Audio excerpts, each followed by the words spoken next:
Haleluya, puji nama Tuhan. Salam sejahtera di dalam kasih kita Tuhan Yesus Kristus. Senang sekali kita bisa berjumpa lagi dalam Renungan 79 Keluarga Jemaat GPDI El Shaddai Magelang. Tuhan memberkati dimanapun kita berada. Biarlah Tuhan itu yang selalu menjadi bagian di dalam hidup kita. Itu sebabnya saya mengajak mari terus alami pembaruan di dalam Tuhan setiap hari. Dengan kita menggunakan firman Tuhan 365 hari yang mengubahkan hidup Anda. Puji nama Tuhan. Dalam Renungan 79 saat ini saya beri tema bahaya ragi. Kita lihat di dalam Injil Matius 16. Saya baca ayat 5 sampai ayat 12. Injil Matius pasal 16 ayat 5 sampai ayat 12. Demikian firman Tuhan. Pada waktu murid-murid Yesus menyeberang danau, mereka lupa membawa roti. Yesus berkata kepada mereka, "Berjaga-jagalah dan waspadalah terhadap ragi orang Farisi dan Saduki." Maka mereka berpikir-pikir dan seorang berkata kepada yang lain, "Itu dikatakannya karena kita tidak membawa roti." Dan ketika Yesus mengetahui apa yang mereka perbincangkan, ia berkata, "Mengapa kamu memperbincangkan soal tidak ada roti? Hai orang-orang yang kurang percaya, belum juga kamu mengerti, tidak kamu ingat lagi akan 5 roti untuk 5.000 orang itu, dan berapa bakul roti kamu kumpulkan kemudian, ataupun akan 7 roti untuk 4.000 orang itu, dan berapa bakul kamu kumpulkan kemudian. Bagaimana mungkin kamu tidak mengerti bahwa bukan roti yang kumaksudkan? Aku berkata kepadamu, waspadalah terhadap ragi orang Farisi dan Saduki." Ketika itu barulah mereka mengerti bahwa bukan maksudnya supaya mereka waspada terhadap ragi roti, melainkan terhadap ajaran orang Farisi dan Saduki. Bapak Ibu yang diberkati Tuhan, kalau kita mengobservasi peristiwa di dalam perikop ini, ada begitu banyak hal yang menjadi pelajaran penting di dalam hidup kita. Nah, kita lihat peristiwa dalam perikop ini hanya melibatkan Yesus dan murid-muridnya. Dan ini adalah peristiwa saat Yesus dan murid-muridnya menyeberang danau. Dan ternyata murid-murid lupa membawa roti. Jadi kita tahu bersama bahwa roti itu juga adalah kebutuhan penting ya untuk kebutuhan jasmani setiap mereka yang dalam perjalanan. Namun Yesus justru memperingatkan mereka dan berkata kepada mereka, "Berjaga-jagalah dan waspadalah terhadap ragi orang Farisi dan Saduki." Dari ayat-ayat yang sudah kita baca menjelaskan awalnya murid-murid mengira bahwa Yesus itu sedang menegur mereka karena lupa membawa roti. Namun setelah Yesus menjelaskan bukan itu maksudnya. Jadi bukan ragi roti yang berbahaya. Jadi mereka itu bukan ditegur karena lupa membawa roti, ataupun mereka ditegur bukan harus hati-hati kepada ragi roti ya. Tetapi di sini ketika Yesus menjelaskan bukan itu maksudnya, baru mereka sadar bahwa yang Yesus maksudkan adalah ragi atau ajaran orang Farisi dan Saduki ya. Nah, kalau kita melihat interpretasi atau makna yang kita temukan dari nasihat Yesus kepada murid-muridnya, kita bisa melihat di sini, yaitu yang kita pelajari di sini adalah bahaya ajaran palsu. Ajaran yang merusak iman kita sebagai orang yang percaya kepada Tuhan. Itu sebabnya di sini kita lihat mengapa Yesus berkata kepada murid-muridnya supaya mereka berjaga-jaga dan waspada terhadap ragi orang Farisi dan Saduki. Perhatikan cara kerja ragi. Ragi sangat dibutuhkan ya untuk membuat adonan roti itu mengembang dan lembut. Ya, saya berapa kali menyaksikan hal itu karena saya juga punya saudara yang sering membuat roti. Jadi saya memperhatikan ya. Jadi hanya sedikit ragi itu bisa membuat adonan roti itu menjadi banyak ya, bisa mengembang menjadi banyak ya. Jadi sangat dibutuhkan ya.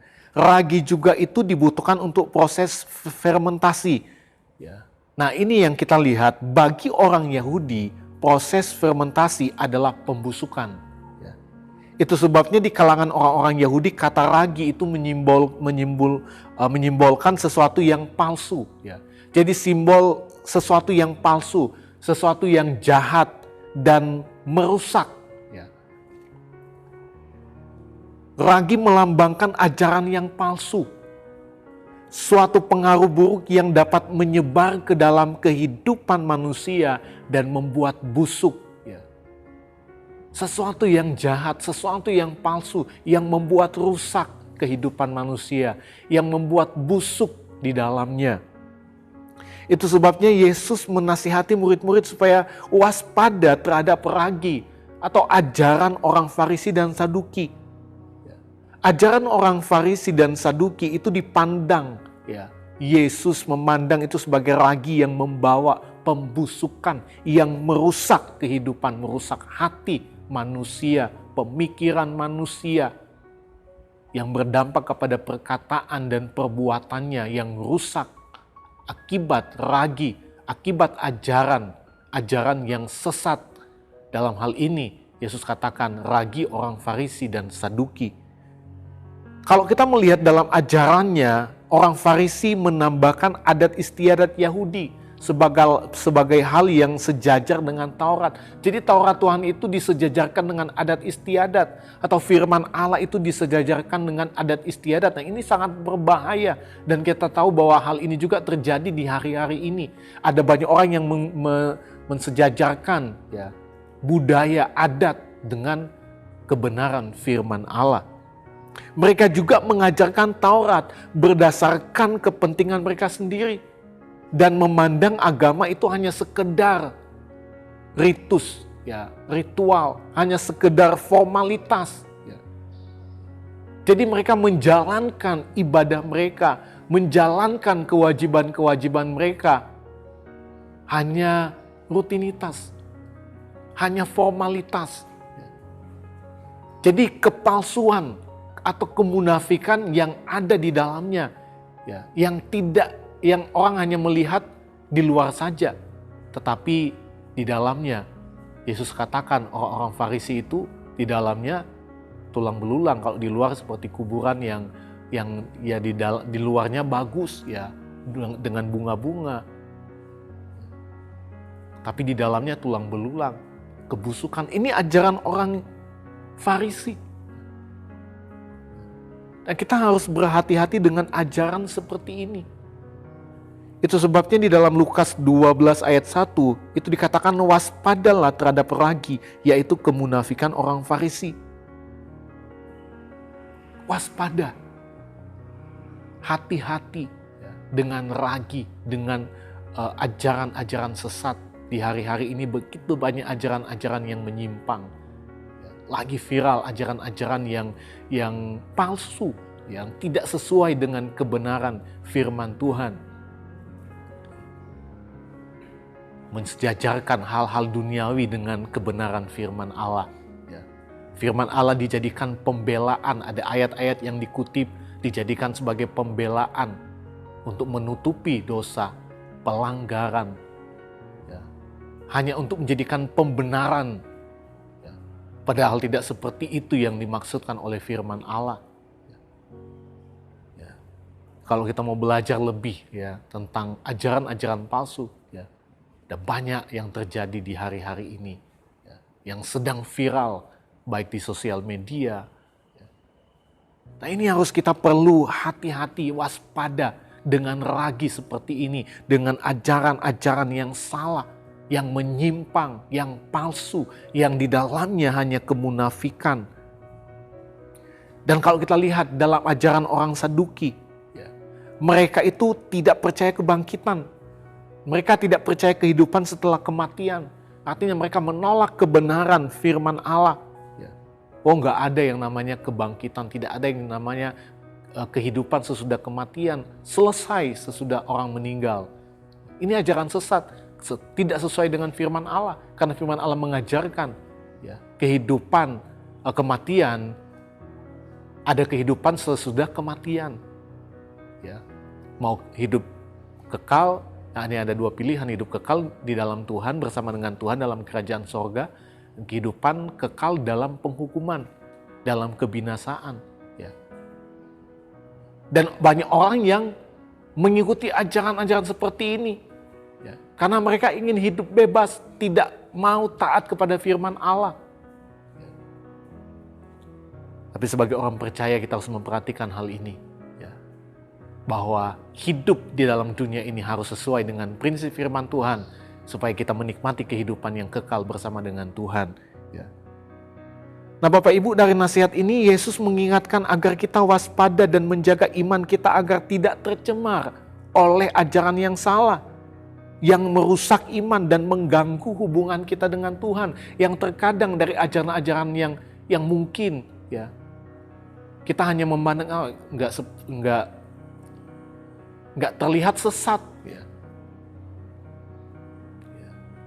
Padahal itu adalah ajaran-ajaran yang akan mengganggu, merusak hubungan kita dengan Tuhan. Ya. Jadi kita perlu berhati-hati, waspada seperti yang Yesus katakan. Nah, apa yang harus kita perhatikan dan terapkan, yang harus kita aplikasikan dalam hidup kita untuk menang terhadap ragi atau ajaran palsu. Ya. Kalau kita belajar dari ayat-ayat ini, dari peristiwa ini, jangan lupakan firman Tuhan. Ya. Untuk menang dari setiap ajaran palsu, jangan lupakan firman Tuhan. Firman itu adalah roti hidup. Ya. Jangan lupakan tetapi teruslah membawa roti hidup itu dalam perjalanan kehidupan kekristenan kita. Memang murid-murid secara kebutuhan jasmani mereka lupa membawa roti. Tapi ini menjadi satu gambaran dalam hidup kita. Supaya kita tidak melupakan firman Tuhan, tidak lupa dengan roti hidup itu. Ya. Kita harus menyadari bahwa bahaya terbesar bagi iman kita bukanlah kekurangan materi, tetapi kekurangan dalam pemahaman akan firman Tuhan yang akhirnya membuat ajaran palsu itu bisa berkembang dengan luas dalam hidup kita. Kita bisa disesatkan, kita bisa dihanyutkan dengan ajaran-ajaran demikian. Kenapa? Karena kita miskin, kita kekurangan pemahaman akan firman Tuhan. Itu sebabnya saya mengajak, mari ya kita belajar dari pengalaman murid-murid Yesus untuk tidak hanya memperhatikan kebutuhan fisik kita, ya keperluan fisik kita, tetapi juga kebutuhan rohani kita, yaitu roti hidup. Ya, kita harus hidup di dalam persekutuan dengan roti hidup, dengan firman Tuhan itu setiap hari. Ya, karena hanya itulah yang dapat membuat kita menjadi kuat dalam menghadapi setiap ajaran palsu. Sehingga kita nggak mudah diperdaya, ya, kita tidak mudah dihanyutkan, tapi kita jadi umat Tuhan, orang-orang Kristen, anak-anak Tuhan yang menang. Ya. Kalau kita mau belajar dari firman Tuhan, mau terus bersekutu dengan firman Tuhan tuh banyak hal kekayaan, ya.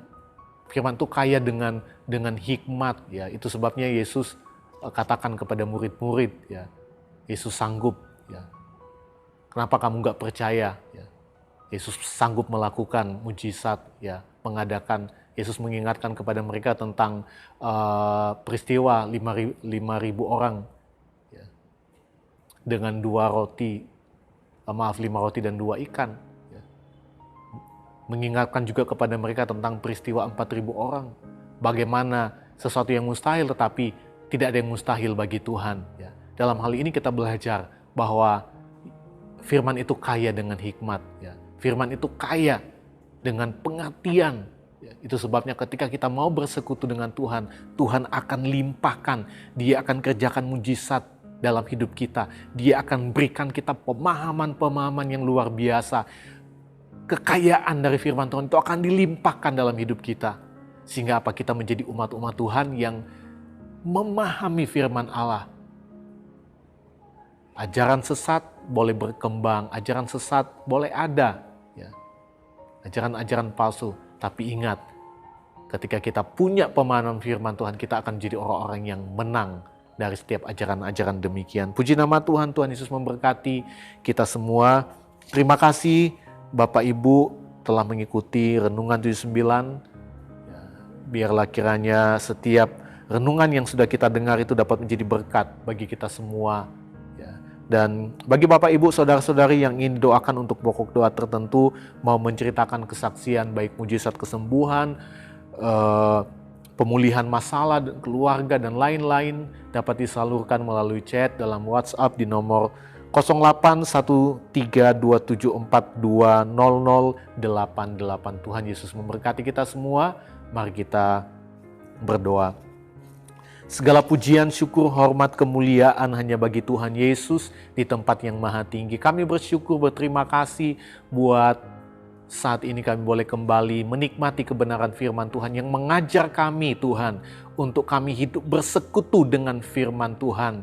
Karena ada bahaya di luar sana, yaitu ragi, ajaran-ajaran palsu, ajaran-ajaran sesat yang menyimpang, yang tidak sesuai dengan firman Allah, yang kelihatannya baik, tetapi sesuatu yang merusak hubungan kami dengan Tuhan. Itu sebabnya biarlah kami kaya dengan firman-Mu.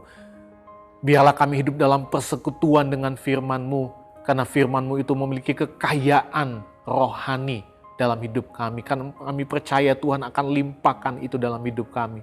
Sehingga kami menjadi umat-umat Tuhan yang setia sampai akhir karena firman-Mu hidup dalam hidup kami. Terima kasih Bapa yang baik. Terima kasih Tuhan Yesus. Berkati seluruh jemaat Tuhan GPDI El Shaddai Magelang dimanapun mereka berada. Berkati pekerjaan usaha mereka, rumah tangga mereka diberkati oleh Tuhan. Kristus telah memikul dosa keluarga jemaat GPDI El Shaddai Magelang di dalam tubuhnya di kayu salib, supaya kami yang telah mati terhadap dosa hidup untuk kebenaran. Oleh bilur-bilurnya kami telah sembuh. Di dalam nama Tuhan Yesus Kristus kami berdoa. Haleluya. Amin.